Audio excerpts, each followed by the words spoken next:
একদমই চিনি না। মানে আর কি আমি আপনার হবু জামাই। না, আমি ওকে ডেকেছি। তুই ডেকেছিস? তা কেন ডেকেছিস?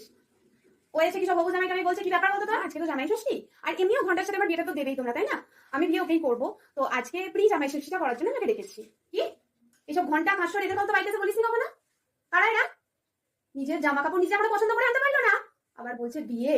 ও শোনো, মেয়ে এত মডার্ন হয়ে গেছে যে এখন বলছে প্রি জামাই ষষ্ঠী করতে। মানে ভাবো তুমি, প্রি জামাই ষষ্ঠী ভাবাই যায় না কথাটা। এই মেয়েকে আমরা তুই একে আগে বিদায় কর। ঠিক করে কথা বলতে পারে না, কিছু না, চলে এসেছে আমাদের বাড়িতে।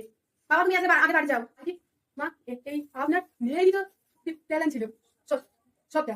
ওই তো বলেছিল যে বিয়ে যদি করতে হয় তাহলে আগে জামাই ষষ্ঠীতে আপনাকে পটাতে। তাই তো আমি এলাম। বাবা গো বাবা, বোঝো তোমার মেয়ে আমাকে পটানোর জন্য এই ঘন্টার জন্য